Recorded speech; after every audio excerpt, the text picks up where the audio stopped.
दर्शकों नमस्कार, पोल खोल न्यूज़ में आपका स्वागत है और मैं हूं रजनीश शर्मा। इन दिनों हमीरपुर जिला के टोंक देवी क्षेत्र में प्रसिद्ध शिव मंदिर बारी में श्री मद् भागवत कथा का आयोजन चला हुआ है। 31 मई शुक्रवार को कथा का 5वां दिवस है। इससे पहले कथावाचक पंडित अंकुश शर्मा तथा श्री मद् भागवत पुराण को कलश यात्रा के द्वारा बारी मंदिर श्रद्धापूर्वक लाया गया। कथा के दौरान पंडित अंकुश शर्मा श्रीमद् भागवत पुराण के अमृत कथनों को संगीतमय रूप से श्रद्धालुओं तक पहुंचा रहे हैं। इस दौरान श्रद्धालु भी अमृत वचनों से आनंदित हो भगवान चरणों में ध्यान लगा रहे हैं। आइए पोल खोल न्यूज़ पर देखते हैं बारी मंदिर में श्रीमद् भागवत कथा की कुछ चुनिंदा तस्वीरें।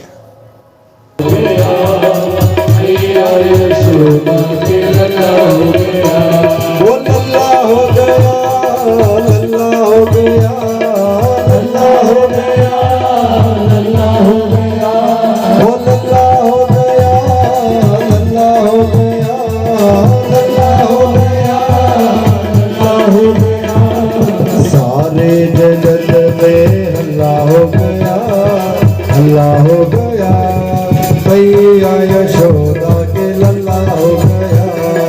सारे जगत में हल्ला हो गया, हल्ला हो गया, मैया यशोदा के हरि बोल।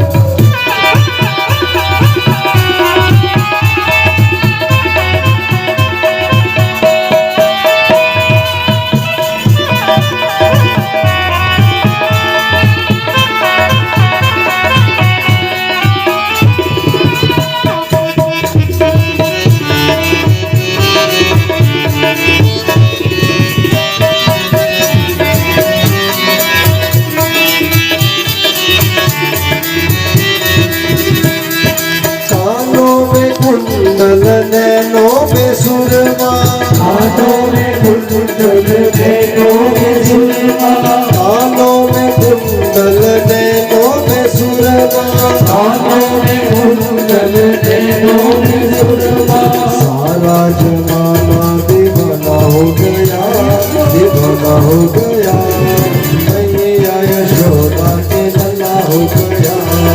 सारा जमाना दीवाना हो गया, हो गया, मैया यशोदा के लल्ला हो गया। वो लल्ला हो गया, लल्ला हो गया, लल्ला हो गया, लल्ला हो गया, वो लल्ला हो गया, लल्ला हो गया, लल्ला हो गया, लल्ला हो गया। सारे जगत में हल्ला हो गया, हल्ला हो गया, मैया यशोदा के लल्ला हो गया। सारे जगत में हल्ला हो गया, हल्ला हो गया, मैया यशोदा के हरि बोल।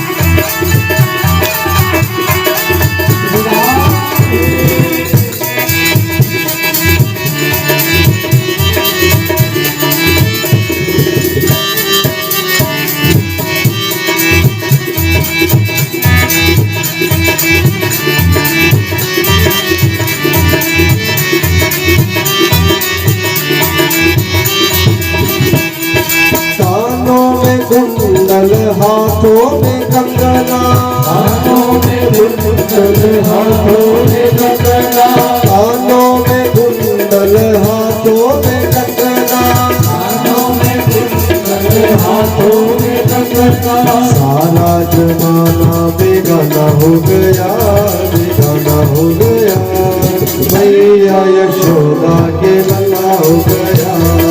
सारा जमाना बेगाना हो गया, बेगाना हो गया, मैया यशोदा के लल्ला हो गया।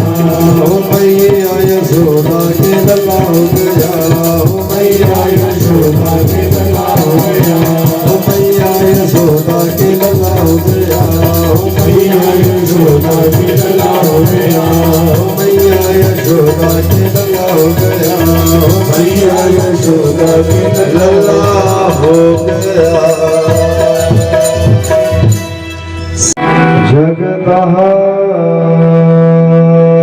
पितरौ वन्दे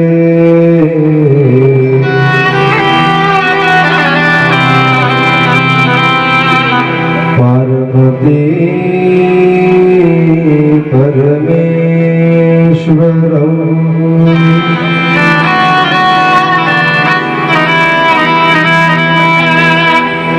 कथा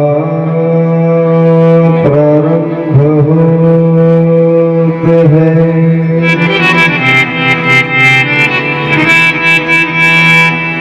सुनियो वीर हनुमान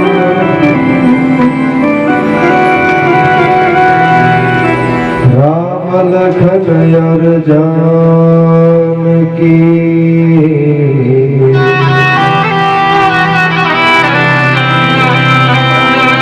सदा करो कल्याण।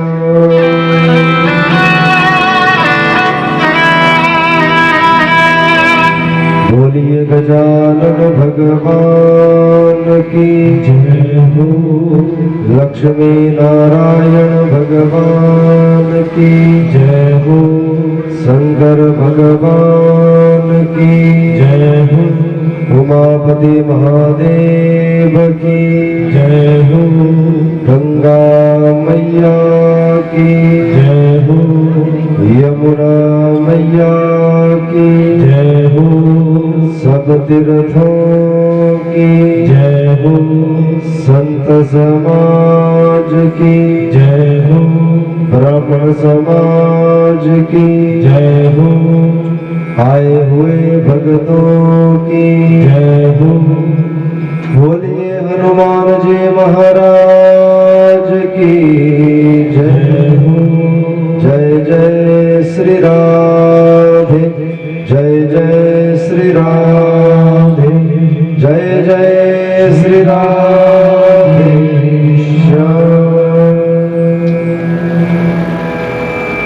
के ऊपर गई, मेरे प्रभु का प्राकट्य हुआ है। अरे जब तक मैं इनका दर्शन नहीं कर लूंगी तब तक मैं इनको जाने नहीं दूंगी। और जैसे वसुदेव ने यमुना में पैर रखा कि यमुना धीरे धीरे बढ़ना शुरू हो गई। वसुदेव जी घबरा गए। वसुदेव ने सोचा कि देखो इस यमुना में भी अभी बाढ़ आती थी क्या, और घबरा जाते हैं कहीं ऐसा ना हो कि मैं इस बाढ़ में डूब जाऊं, यमुना में डूब जाऊं, मैं भगवान को नहीं पहुंचा पाऊंगा। और जैसे वसुदेव जी घबराए, आज बंधु पानी जो है गले तक पहुंच गया। भगवान ने कहा कि देखिए यमुना, इस वक्त तो मेरा दर्शन तुझे तब होगा जब मेरे पिताजी सारे जल में डूब जाएंगे।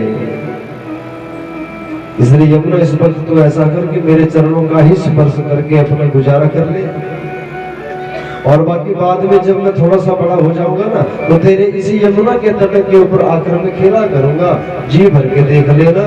और तो उसी वक्त भगवान ने अपने टोकरे से एक चरण निकाला और यमुना के साथ स्पर्श किया, और जैसे ही यमुना के साथ स्पर्श किया भगवान ने अपना चरण, तो यमुना तृप्त हो जाती है और धीरे धीरे यमुना का जो वेग है वो कम हो जाता है। बोलिए बाल कृष्ण भगवान की जय, बोलिए वृंदावन बिहारी लाल की जय।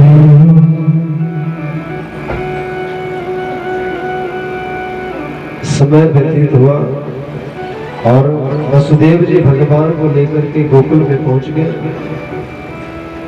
गोकुल में भी सन्नाटा छाया हुआ है, सब लोग घोर निद्रा में सो रहे हैं। वसुदेव जी ने बड़े ही दबे पांव भीतर प्रवेश किया, यशोदा के बगल में योगमाया को देखा, भगवान को वहां पर रख दिया, योगमाया को टोकरे में डाला। कब अदला बदली करके किसी को कोई पता नहीं चला। और वापिस वसुदेव जी मथुरा पहुंच जाते हैं, कारागार में जा रहे हैं, अपने आप में ताले लगते जा रहे हैं। और जैसे ही योग माया को लेकर के देवकी के पास पहुंचे तो पुनः वसुदेव को बेड़ियां लग जाती हैं। बोले नारायण भगवान की जय। परीक्षित ने प्रश्न कर दिया, कहा कि प्रभु जब ये बेड़ियां खुल गई थी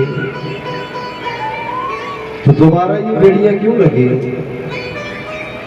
तो सुखदेव जी महाराज कहते हैं कि राजन, मैंने पहले बताया कि जब जीव भगवान की शरण में आता है तो उसके जन्म जन्मांतर के दुख दूर हो जाते हैं, जन्म जन्मांतर के बंधन टूट जाते हैं। लेकिन जैसे ही जीव माया की शरण में आता है तो काम माया इंसान को बांधने का काम करती है। बोलिए सनातन धर्म की जय। ऐसा ही होता है ना, भगवान की शरण में जब आप आ जाते हैं तो आपके दुख दूर हो जाते हैं।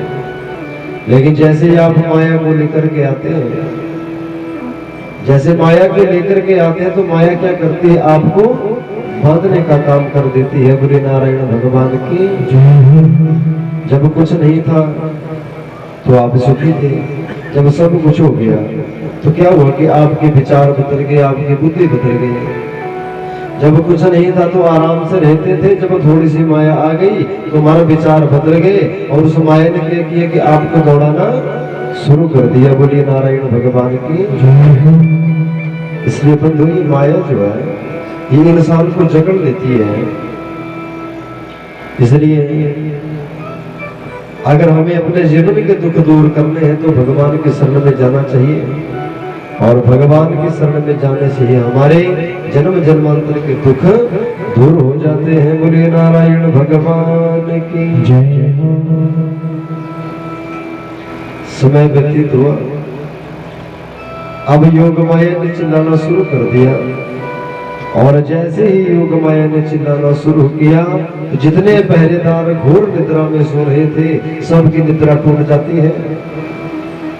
कुछ जो राजा कंस की तरफ भाग रहे हैं, कुछ देवकी की तरफ भाग रहे हैं, और राजा कंस को जाकर के उठाया कि महाराज जल्दी जल्दी उठो, और आपके काल ने जन्म ले लिया है। राजा कंस भी महाराज दौड़ते दौड़ते आए, देवकी ने योग माया को अपने हृदय से लगाया हुआ था, उस कन्या को हृदय से लगाया हुआ था। उतने में कंस आकर के पहुंच गया। देवकी ने दोनों हाथ जोड़ दिए, कहा कि प्रभु, कहा कि भैया देखो, आकाशवाणी में कहा था कि 8वां पुत्र तुम्हारा काल होगा, लेकिन भैया ये तो कन्या है, क्या आप इस कन्या को भी मार देंगे? और जैसे इतना कहा तो आज बंधुओं